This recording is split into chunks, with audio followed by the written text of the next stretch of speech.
ജെൻസി തലമുറ മോഡിയുടെയും പരിവാരങ്ങളുടെയും ഉറക്കം കെടുത്തുകയാണ്. എന്താണ് അവരുടെ ആവശ്യം? വളരെ ചെറിയ ആവശ്യമേ ഉള്ളൂ.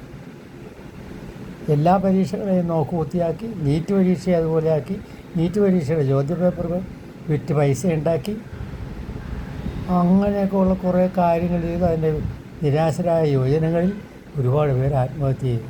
ഇതാണ് സംഭവം. അപ്പോൾ അവരെന്താ ആവശ്യപ്പെടുന്നത്? അവരാവശ്യപ്പെടുന്നത്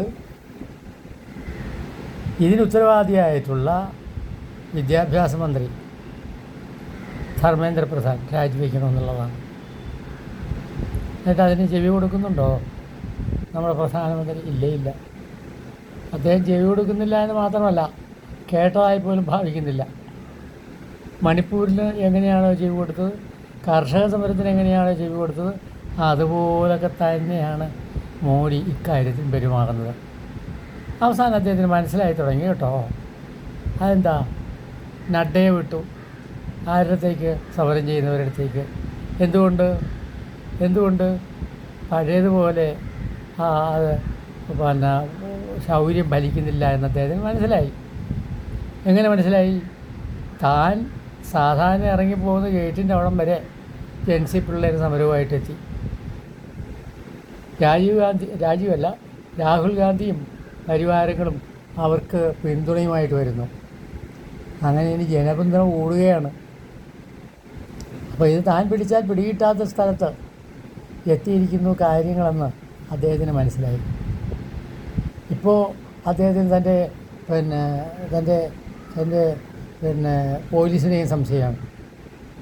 ഈ പോലീസ് അറിയാതെ എങ്ങനെയാണ് അദ്ദേഹം താമസിക്കുന്ന സ്ഥലത്തേക്ക്, അതിന് പ്രധാനപ്പെട്ട ഗേറ്റിലേക്ക് ഈ കുട്ടികളൊക്കെ എത്തിച്ചേരുക? അപ്പോൾ താൻ വിശ്വസിച്ച പോലീസും എന്നെ വഞ്ചിക്കുക. ഞാൻ കേരളത്തിൽ നിന്നാണ്. കേരളത്തിലെ കഥ അറിയാമോ മോഡിക്ക്? കേരളത്തിൽ എല്ലാ ബുദ്ധിജീവികളും അങ്ങയുടെ ഈ കുതന്ത്ര ബുദ്ധികളെ എതിർക്കുന്നവരാണ്. സിനിമാ താരങ്ങൾ നിങ്ങൾക്ക് വേണ്ടി കഴിഞ്ഞ 10-12 വർഷമായിട്ട് കുഴലൂതുന്ന 2 പത്രങ്ങൾ ഞങ്ങളുടെ നാട്ടിലുണ്ട്. ഗോദി മീഡിയ എന്നാണ് അവരെ പറയുന്നത്. എന്ന് പറഞ്ഞാൽ മോദിക്ക് വേണ്ടി ഇങ്ങനെ കുഴലൂത്ത് നടത്തുന്ന പത്രം. അവർ കാലുമാറിയെന്ന് മാത്രമല്ല, ഇതുപോലുള്ള ജനാധിപത്യ വിരുദ്ധമായ നടപടികളെ അപലപിച്ചുകൊണ്ട് മുഖപ്രസംഗങ്ങൾ എഴുതുന്നു, റിപ്പോർട്ടുകൾ പ്രസിദ്ധീകരിക്കുന്നു. അങ്ങനെ അത് നീണ്ടുപോവുകയാണ്. തീർന്നില്ല. മാധ്യമങ്ങളിലൊരു വക മുഴുവൻ ഗോദി മീഡിയ ആയിരുന്നു. ഇപ്പോൾ ഏഷ്യാനെറ്റ് തുടങ്ങിയിരിക്കുകയാണ്.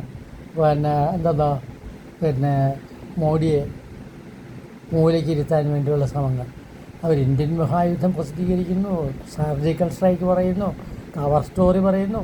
ഇങ്ങനെ എല്ലാറ്റിലും മോഡിയെ ഒരു പ്രധാനപ്പെട്ട കോമാളിയായിട്ട് ചിത്രീകരിക്കുകയാണ് അവരും ചെയ്യുന്നത്. ശരിക്കും പറഞ്ഞാൽ അതിന് രക്ഷയില്ല. ജെൻസി എന്ന് പറയുന്നതുകൊണ്ടല്ലോ, ചൈനയിലെ ടിയാൻമെൻ സ്ക്വയർ അറിയാമോ? അവിടെ വെടിവെച്ച് കൊന്നിട്ടാണ് ആ ജെൻസി അവർ അടക്കിയത്. ശ്രീലങ്കയിൽ, നേപ്പാളിൽ ഒക്കെ ഭരണം പിടിച്ചു പറ്റി ഈ ജെൻസി തലമുറ. അപ്പോൾ അതിനേക്കാൾ ശൂരത്തുള്ള ഒരാളൊന്നുമല്ലല്ലോ നമ്മുടെ പ്രധാനമന്ത്രി.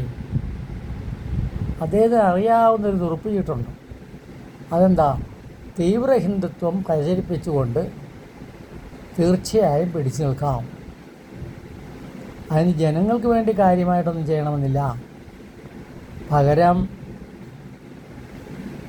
തീവ്ര ഹിന്ദുത്വം എന്ന് പറയുന്ന ആ വിഷരക്തം ഹൈന്ദവ മനസ്സിലേക്ക് ഒഴുക്കി വിട്ടാൽ മതി. അങ്ങനെ ഒരു തുറുപ്പ് ചീട്ട് തൻ്റെ കയ്യിലെടുത്തോളം കാലം എന്ത് ജെൻസി എന്നാണ് അദ്ദേഹത്തിൻ്റെ വിചാരം.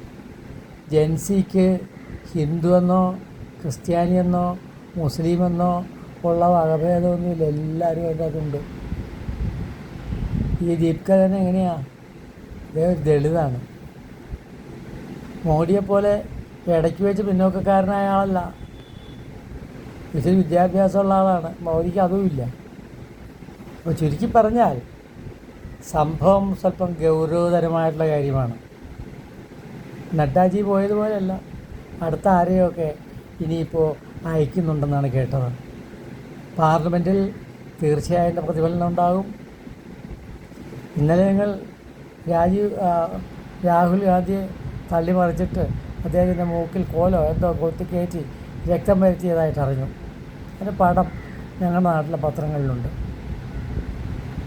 അത്തരം വരെ അധപ്പതിച്ചു കഴിഞ്ഞു നിങ്ങൾ. ഇനി നിങ്ങൾക്ക് പിടിച്ചു നിൽക്കണമെങ്കിൽ ഈ തീവ്ര ഹിന്ദുത്വം പ്രചരിപ്പിച്ചാൽ മാത്രം പോരാ എന്ന സ്ഥിതിയിലേക്ക് വരികയാണ്. ഞങ്ങൾക്കറിയാം നിങ്ങളുടെ നേതാവ് ആരാണെന്ന്. അദ്ദേഹം ഇന്ത്യക്കാരനല്ല, അദ്ദേഹം അമേരിക്കക്കാരനാണ്. ആരാ നിങ്ങളുടെ നേതാവ്? ട്രംപ്. എന്താ അദ്ദേഹത്തിൻ്റെ പരിപാടി? എല്ലാ ദിവസവും യുദ്ധം നടത്തുക, തൻ്റെ നാട്ടിലെ ഉണ്ടാക്കി വെച്ചിരിക്കുന്ന യുദ്ധോപകരണം വിറ്റ് തീർക്കുക. അത്തരം ഒരു കോമാളിയെ കൂട്ടിൽ പിടിച്ചുകൊണ്ടാണ് നിങ്ങളിതെല്ലാം ചെയ്യുന്നതെന്ന് ഇന്ത്യക്കാർക്ക് നല്ലപോലെ അറിയാം. പിന്നെ നിങ്ങളുടെ കൂടെ കൂട്ടിയിട്ടുള്ള ആളുകൾ ആരൊക്കെയാണ്? ഒരു വകയ്ക്കും കൊള്ളാത്ത കുറേ ആളുകളെ നിങ്ങളുടെ കൂടെ കൂട്ടിയിട്ടുണ്ട്. അവരുടെ ഉദ്ദേശം പദവി കിട്ടുക, പണം കിട്ടുക എന്നുള്ളതാണ്.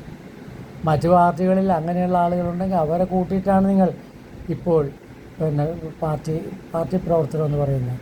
ഏതെങ്കിലും ഒരു ഭാരവാഹി ഒറിജിനലായിട്ട് നിങ്ങളുടെ കൈവശം ഉണ്ടോ?